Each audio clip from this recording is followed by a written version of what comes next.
Okay, we're continuing with 5153 morning quiz review. We're going to walk through 5 through 8 in this video.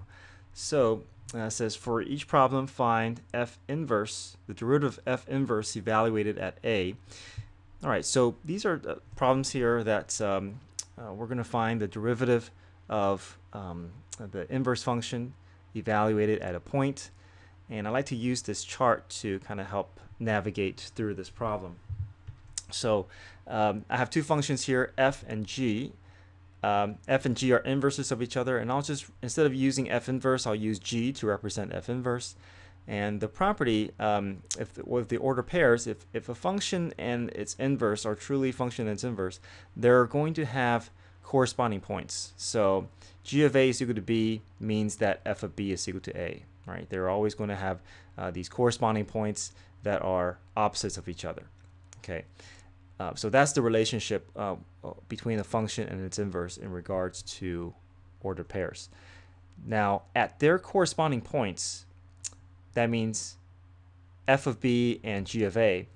At these corresponding points, these are not the same points on the graph, but they are related in the sense that their slope of the tangent lines at the curve at these points will be reciprocals of each other. So that means if f prime of b is equal to some slope, let's say that slope is 8, for instance, then g prime of a is going to be the reciprocal of that slope. So if the slope at this point is 8, then the corresponding slope of the tangent line at the g function is going to be 1 over 8.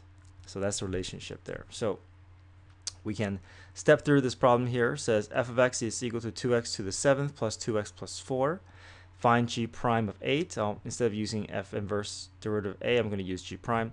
So now I'm trying to find g prime of 8, but let's go and let's see if we can just label the order pairs. So that means I need to figure out order pair. I'm going to first figure out the order pair at g of 8. So g of 8 is the x value of the g function, which means that 8 must be the y value of the f function. So we know f of some value is equal to 8, right? So that means I can set this equation equal to 8 and then solve for x. If I do that, I can bring everything over to one side, and I get 0 is equal to 2x to the 7th plus 2x minus 4. Now at this point, it doesn't look like it's going to be factorable, but maybe if we just test a couple of easy points here and see easy whole numbers to see which x values will cause this to be true. So if I plug in 1, for instance, that should work. If I plug in 1, I get 2 times 1, which is 2. 2 plus 2 times 1 is 2. 2 plus 2 is 4. 4 minus 4 is 0. So 1 is a value that will work for this equation. So we know that to fulfill this equation, we know f of 1 is equal to 8. So if 1 is the x value that we found for the f function, then 1 must be the y value of the g function. All right, now we have corresponding points. We know f of 1 and g of 8. These points, the slope of the tangent line at these particular points on their respective curves will be reciprocals of each other in terms of their slope. Now we can't find g prime of 8 yet, but if we can find f prime of 1, then we can use that information to get to g prime of 8. So to get to f prime of 1, we first need to find the derivative of the f function. Then we can evaluate the derivative at 1. So the derivative of our f function, we can go through power rule for each term. So 2x to the 7th becomes 14x to the 6th, 2x becomes 2, and 4 goes to 0. Now we have f prime. We can find the derivative, the slope of the tangent line at x equals 1 for this function f. So we can plug 1 in for all the x values. So 14 times 1 to the 6 becomes 14 plus 2, which is 16.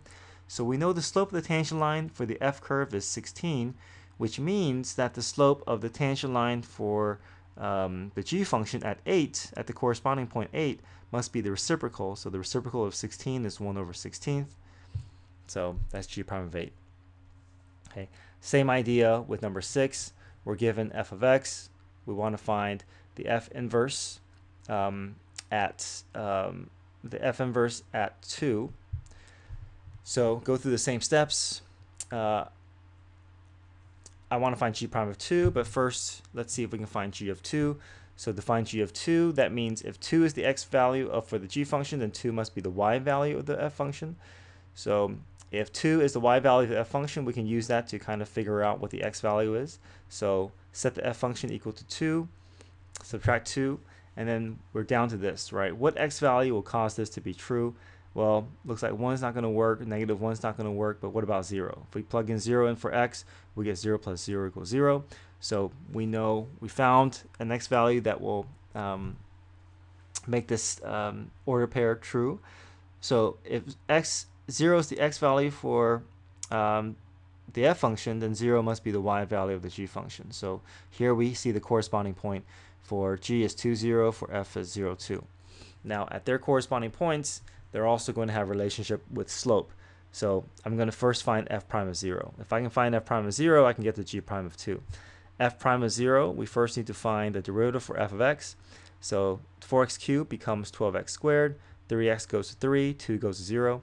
So if we evaluate the derivative at 0, I can plug 0 in for x. So 0 plus 3 is 3, so f prime of 0 is 3. If f prime of 0 is 3, then g prime of 2 must be the reciprocal, which is 1 over 3. Okay, number 7. Number 7 says, for each problem, find the equation of the tangent line at a given point, and it should be in slope-intercept form. So for number 7, if we want to find the tangent line equation, we have to find the order pair, which is given to us, and then we have to find the slope. So to find the slope, we need to evaluate the derivative at 1. Okay, so here's number 7. Here's our function. We're going to evaluate the derivative at 1. So first we need to find f prime. So the derivative for natural log of x plus 1 is u prime over u. So u prime is simply the derivative for x plus 1, which is 1. So 1 over x plus 1, that's the derivative. Plug 1 in for x, we get 1 over 1 plus 1, which is 1/2. We have our slope, we have our order pair.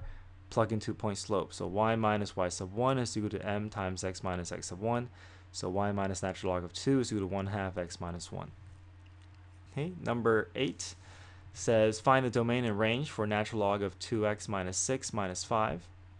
So to find the domain and range, we can figure out where the asymptote is. So the vertical asymptote is simply going to be whatever will cause this parentheses to be 0. So if we set 2x minus 6 equal to 0, we get x equals 3. So that tells us that the graph is going to exist to the right side of 3. And the minus 5 just means that everything is going to be shifted down 5 units. But it looks like that's not going to affect our domain. So the original graph may be a little bit higher here, but it's still going to have this basic shape. Now, based off of this graph, we know that the domain is going to be all the x values to the right of 3, so 3 to infinity. And then the range will stay from negative infinity to positive infinity. It doesn't matter that the graph is shifted 5 units down. To the left is still going to negative infinity. To the right is still going to positive infinity. So for range, all the y values are covered and taken and accounted for.